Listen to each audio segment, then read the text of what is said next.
Breaking news. Vijayawada ప్రభుత్వ ఆసుపత్రి superintendent ను మాజీ ఎమ్మెల్యే పేర్ని నాని నోటికొచ్చినట్టు మాట్లాడారంటూ ప్రభుత్వ వైద్యుల సంఘం అధ్యక్షుడు డాక్టర్ జయధీర్ తప్పుపట్టారు. తన వ్యాఖ్యల్ని వెనక్కి తీసుకోవాలని డిమాండ్ చేశారు ఆయన. లేదంటే చట్టపరమైన చర్యలు తీసుకుంటామని హెచ్చరించారు.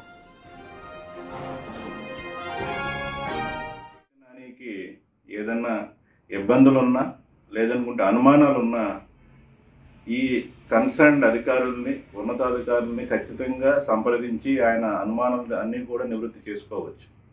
అలా కాకుండా బహిరంగంగా ఒక ప్రెస్ మీట్లా పెట్టి ఒక ఉన్నతాధికారిని, ఒక అడిషనల్ డైరెక్టర్ హోదాలో ఉన్న సుబ్బలింటిని అత్యంత నీచంగా మీరు మాట్లాడిన మాటలు మా ఏపీజీడీఏ తరపు నుంచి తీవ్రంగా ఖండిస్తున్నాం.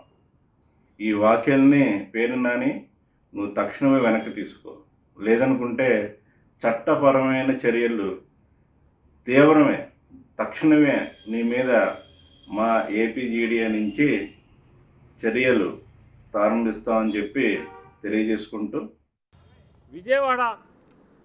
నిన్న విజయవాడ హాస్పిటల్ సూపరింటెండెంట్ ను ఉద్దేశించి పేర్ని నాని ఏమన్నారో ఒకసారి చూద్దాం.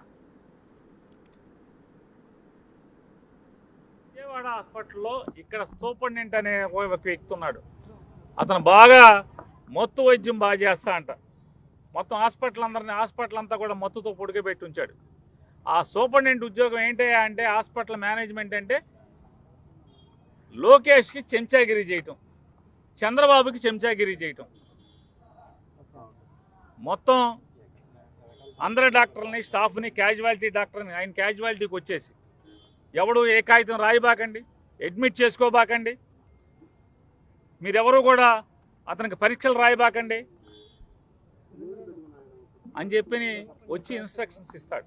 ఇవాళ ఇక్కడ ఈ మత్తు డాక్టర్ హాస్పిటల్లో ఉద్యోగం వచ్చిన కాడి నుంచి ఈ బెజవాడ హాస్పిటల్లోనే ఉద్యోగం అంటే ఎంతమందికి చెంచాగిరి చేసి ఎంతమందికి ఏమేం చేస్తే ఒక ప్రభుత్వ ఉద్యోగి చేరిన చోట నుంచి బెజవాడలోనే ఇన్నాళ్ళు ఎందుకుంటాడు ఈ మత్తు డాక్టర్. ఇట్లాంటి వాళ్ళు ఇట్లాంటి దగులుబాజీ పనులు చేయబట్టి ఉంటారు.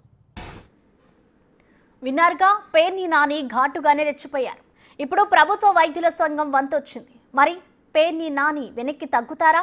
తన మాటల్ని ఉపసంహరించుకుంటారా? లేదంటే ప్రభుత్వ వైద్యుల సంఘం ఎలాంటి చర్యలు తీసుకుంటుందనేది ఆసక్తిగా మారింది.